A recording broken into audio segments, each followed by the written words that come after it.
I'm inviting you to join me on my body transformation journey. Let's go. So let me introduce myself. My name's Ben. I'm in my early 40s. I'm 6'1" and I currently weigh 34 stone and 9 pounds. I need to lose a further 3.5 stone to qualify for bariatric surgery.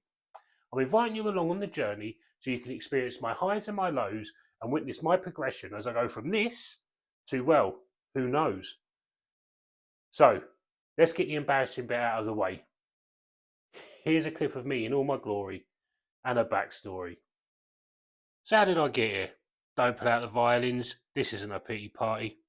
I've always been the biggest in a room or social settings. Yes, I like my food.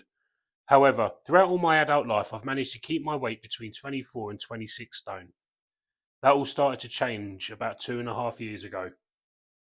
I hurt my back. I was feeling exhausted when I woke up from a night's sleep and I was putting on loads of extra weight.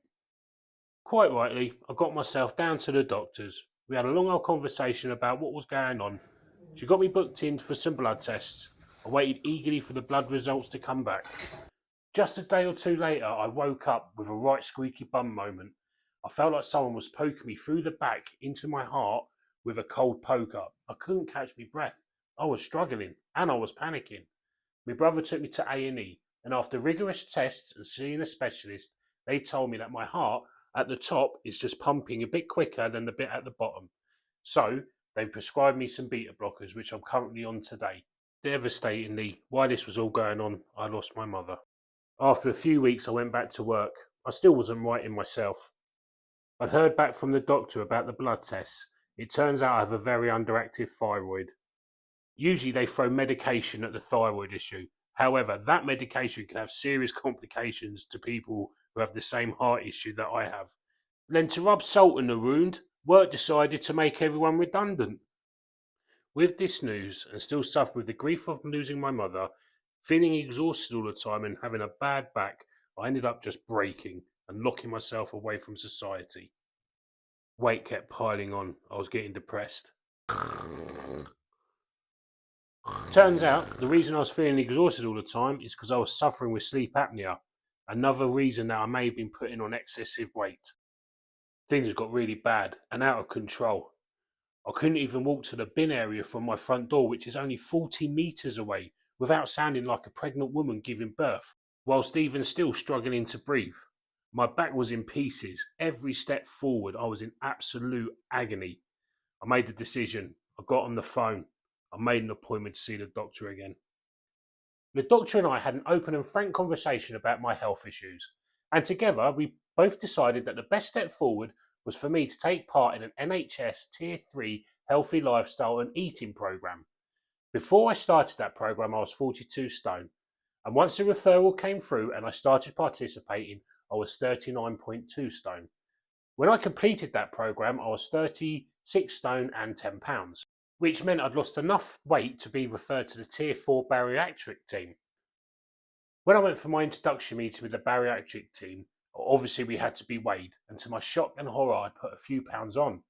I thought I was going to get thrown off the programme, but the ladies there are absolute professionals, but they also show compassion and understanding. They didn't berate me, they showed no judgment, and they didn't make me feel like a fool. I feel like I'm in safe hands with this team of professionals. At that time, most of the weight I'd lost was purely through the changes I'd made in what I was eating and my portion sizes. I hadn't done really any exercise because I was struggling to move due to my back. I received a letter referring me to physiotherapy, but stating it was going to be 6 months waiting period. Well, I thought I can't be waiting that long, I've got to do something about it. So I bought a bike, an exercise bike to be precise, and it's probably one of the best investments I've ever made. I couldn't wait for it to arrive. I was like a kid at Christmas waiting for his new toy. Until I got on it. I started pedalling, thinking I was going to do 20 minutes warm up like the old days. 4 minutes. 4 minutes is all it took for me to be out of puff.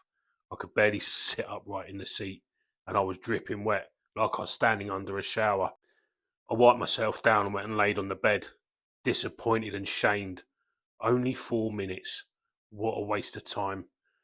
What was I going to do? And then the penny dropped. That was a win. That was 4 minutes of exercise I hadn't done in nearly 2 to 3 years. I knew I was going to have to persevere.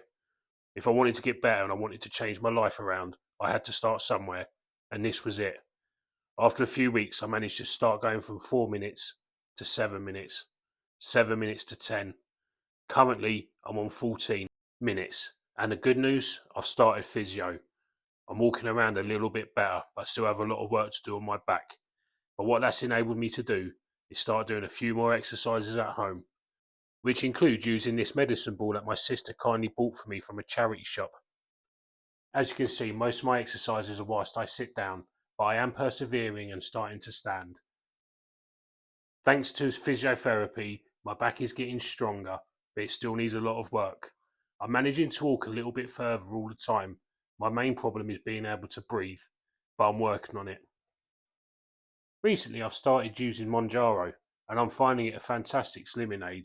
However, it is rather expensive, and if you do consider taking it, do consult your doctor. The benefits to it is that I'm not always hungry, and I'm starting to realise that a lot of the time when I'm eating, it's out of boredom, and I'm missing things from my life, which is another reason to keep persevering in my body transformation journey. This leads me on to a question for you. What have you done recently to improve your well-being? It could be as little as going for a little walk, or not having so many beers down the pub, maybe even opening a book to read. Just tell me, talk to me. I'm interested. I'm not just being nosy. As you can see from this clip, I'm out and about, I'm walking. Physio's starting to work its magic, and the efforts I'm putting in is paying off. I still have trouble with the back, and I still have trouble with my breathing, but it's all about making progressive progress. Currently, I'm managing 3,500 to 4,000 steps a day. Ideally, I want to be doing 10,000, and that's what's recommended for the daily average person. But obviously, I wasn't able to do anything a few months ago. So 3,500 to 4,000 a day currently is pretty good on my behalf. Moving forward, I plan on uploading a video every other day, which includes the exercise I've done, the activities I've been involved in, and the food that I've been eating. Please like and subscribe and show me as much support as possible. Well, that's the end of my introduction video. Thank you for staying till the end.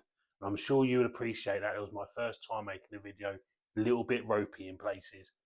But I'm sure this is going to be the beginning of a great friendship. And I look forward to hearing what you've got to say in the comments. Until the next video, be safe, keep well. Bye for now.